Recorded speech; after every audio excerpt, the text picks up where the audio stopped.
अब उत्तर प्रदेश के फर्जी मदरसों पर चलेगा बाबा का बुलडोजर। मदरसों के नाम पर नहीं फैला पाएंगे समाज को बांटने का भ्रम। योगी का सीधा प्लान, अच्छों को सलाम, बुरे हो जाए सावधान। उत्तर प्रदेश के मदरसे अब सरकार की जद में होंगे।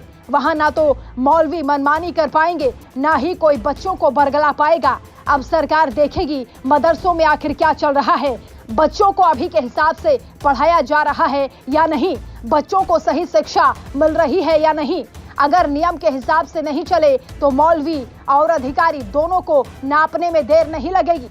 माफिया और भ्रष्ट अधिकारियों पर कार्रवाई के बाद मदरसों पर भी बाबा का बुलडोजर चल सकता है। आखिर कार्रवाई की लिस्ट में मदरसों का नाम कैसे आया, किस बात की जांच होनी है और सीएम योगी ने क्या कहा है, आपको विस्तार से समझाते हैं। दरअसल उत्तर प्रदेश में कुछ मदरसे ऐसे हैं जो जमीन के बजाय कागजों पर चल रहे हैं। मतलब ना तो उनकी बिल्डिंग है, ना बच्चे पढ़ने आते हैं, ना शिक्षक पढ़ाने। इस बात की खबर जैसे ही सीएम कार्यालय तक पहुंची तो सीएम साहब ने तुरंत जांच के आदेश कर दिए। ये कह दिया कि जाओ और पता लगाओ कि कहां-कहां फर्जी मदरसा चल रहा है, कौन-कौन फर्जी मदरसे के नाम पर सरकार से पैसा ले रहा है और सरकार को कितने समय से ये मूर्ख बना रहे हैं। अब जब जांच होगी तो ये सामने आएगा कि मदरसों के नाम पर सरकार को कितने करोड़ का नुकसान हुआ है। मदरसों में गुणवत्तापूर्ण शिक्षा के लिए केंद्र सरकार मदरसा आधुनिकीकरण योजना चला रही है। इसके तहत हर मदरसे में अंग्रेजी, विज्ञान और गणित पढ़ाने के लिए अलग शिक्षक रखे जाते हैं। इसमें ग्रेजुएट टीचर्स को 6,000, एमए वालों को 3,000 रुपए प्रति माह अलग से देती है। इसमें उत्तर प्रदेश के 7,442 मदरसों के 21,126 शिक्षक शामिल हैं। अब सच जानने के लिए जांच होगी। हालांकि ये पहली बार नहीं है जब मदरसों के खिलाफ जांच के आदेश दिए गए हैं।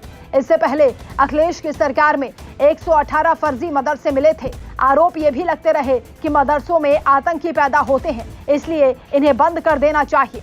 दारुल उलूम देवबंद, जिसके करीब 3,000 मदरसे देश भर में चलते हैं, वो शायद जांच के डर से ही सरकारी योजना का लाभ नहीं लेना चाहते। शायद उसे मदरसों के आधुनिकीकरण में कोई रुचि नहीं है, जो उन मदरसों में पढ़ने वाले बच्चों के भविष्य के साथ खिलवाड़ के सिवा और कुछ भी नहीं।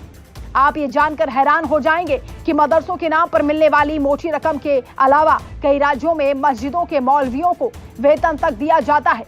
अकेले दिल्ली सरकार एक साल में 9 करोड़ से ज्यादा रुपए मौलवियों और मस्जिद के कर्मचारियों को देती है, जिसका कई राजनीतिक पार्टियां शुरू से विरोध करती आई हैं। हालांकि देश भर में मध्य प्रदेश इकलौता ऐसा राज्य है जहां गौ विभाग के अलावा आध्यात्म के लिए अलग से एक आध्यात्म विभाग है, जिसका काम आध्यात्म को बढ़ावा देना है। ये विभाग पुजारियों को हर महीने 3,000 रुपए मानदेय के रूप में देता है। मतलब हर पार्टी अपने अपने हिसाब से पुजारियों और मौलवियों को देख रही है, लेकिन इनके वास्तविक हालात की ओर किसी का ध्यान नहीं। छोटे मंदिर हो या मस्जिद हो, वहां के पुजारी या मौलवी कितने गरीब हैं, उनका घर कैसे चलता है, इस बात पर सरकारों को सोचने की जरूरत है। बाकी मदरसा हो या स्कूल, पढ़ाई का पैमाना हर एक जगह होना चाहिए ताकि बच्चे पढ़कर निकले। तो क्या बनना है, ये सोचने के बजाय अपना विजन शुरू से ही क्लियर रखें और देश के विकास में अपना योगदान दें।